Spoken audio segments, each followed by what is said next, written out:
This is our cold water pressure in the kitchen. This is where I fill up water for storage. Those are the things we have to fill up to flush the toilets. So you can see the sediment from the data center. Wow, and that's just from the water coming out of your faucet. Yeah, and this is what's in all pipes. So that is the dark side of living near one of the 4,000 data centers in this country. Did you have any idea there were that many? A data center, which is essentially a giant warehouse with millions of servers, and every time you Google something, your device sends a signal to a data center, and in nanoseconds, your device gets a response back. But with demand growing for AI, demand's also growing for these data centers, which are absolutely enormous. One in Texas called Project Matador is as big as 15 Disneylands and uses as much power as the state of Colorado requires every year. It also uses over 1 billion gallons of water per year. And the public, as always, have been basically kept in the dark by companies like Meta and Amazon, who claim they're creating jobs. But what the rest of the media are not talking about is what life is like for people who have homes near these data centers. Water restrictions, no water, higher energy bills, and unbelievable noise. In Georgia, one data center used 30 million gallons of water, leaving residents without any water. In Utah, a data center that's currently under construction is going to require more energy than the entire state of Utah times 2 annually. And after years of climate nonsense and hysteria, apparently billionaires like Mark Zuckerberg don't care about the climate anymore, because a single data center can generate the same amount of heat as 23 atomic bombs being dropped daily. That is a fact.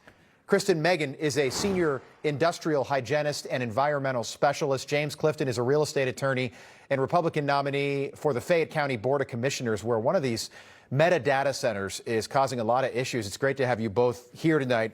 Kristen, so everybody's talking about the water. Can you tell us about something called tonal noise and what that is doing to people who live near these places?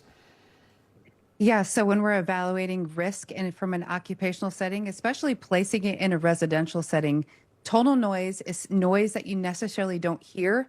It has a biological impact. And what it does to livestock, so farmers and ranchers, is it can elevate the cortisol levels, which impedes proper milk production, fertility, and mating cycles in cows and livestock. Horses will engage in self-harm. When it comes to pregnant women, females, it can raise the maternal fetal heart rate, which can cause early birth, low birth weights. For children, it absolutely has an impact on their cognitive abilities to concentrate, have proper reading comprehension. And then the elderly and chronically ill who might have actually implanted devices like pacemakers. Tonal noise is something that happens from the EMF and ELF, so the electromagnetic frequencies and the extremely low frequencies, 24/7. It's highly hazardous, and just so you know, tonal noise was used as a military torture technique. Wow. James, can you tell us what's going on in Fayette County? Sure. We have QTS data center here in Fayette County. It is going to be, when completed, one of the largest data centers in the country. It'll be on 900 acres, about 6 million square feet. Fayette County is a suburban community just south of Atlanta, and this data center is plopped right in the middle of our county, and it has been causing disturbances to our county, from traffic to water pressure issues. And some concerned citizens came to me and they asked me to look into the water usage. Since QTS came to town, they and our elected leaders and the Development Authority have been telling us that they will only use 2,000 gallons of water per day. So I submitted some open records requests, and I was shocked to find that they actually used 70 million gallons in the last year, which is approximately 100 times what they had told us that they would use. Who pays for that? Yep. Who pays for that? Who pays for that? So they actually do pay for that, but they get a preferential rate as an industrial ratepayer.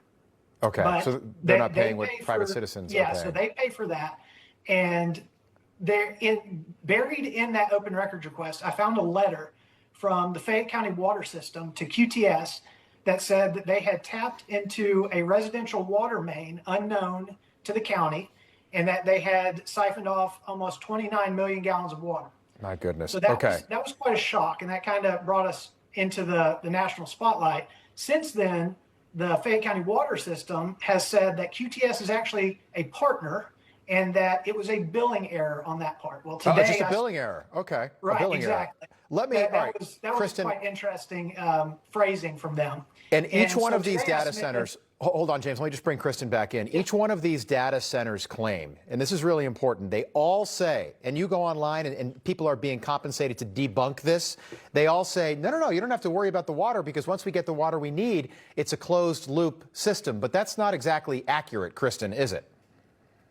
No, it's not accurate. And I will say to Kevin O'Leary, I do not work for China. See, anytime that someone is claiming that there's a closed loop system, it is false. You have something called evaporated cooling.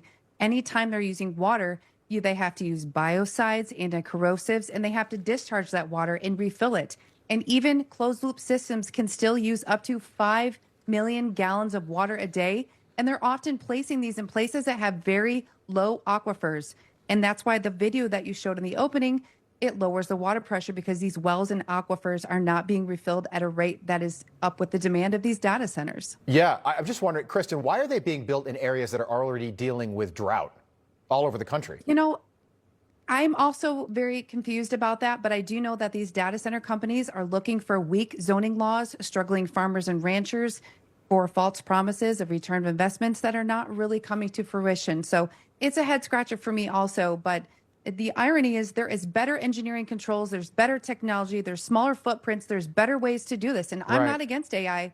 I'm against the rush in doing it improperly. Yeah, and why do we need so many of these things so quickly? I think that's very suspect. James, I've got 30 seconds, but do you think these centers could be used for surveillance, military surveillance, to monitor private citizens? You know, mass surveillance, 4,000 of these all across the country and more being built every month? Of course, that is one of the aspects that data centers can be used for. That's why I believe that's why we see such a high concentration of them in Loudoun County, Virginia, just outside of Washington, D.C. And I think that it's a critical aspect, especially with visual types of AI where they have to identify certain things like flock cameras, self-driving cars, and things like that, that they are going to be used to monitor us indefinitely. And I want to say real quick, thank you to the people of Fayette County for putting your faith in me in the May 19th election.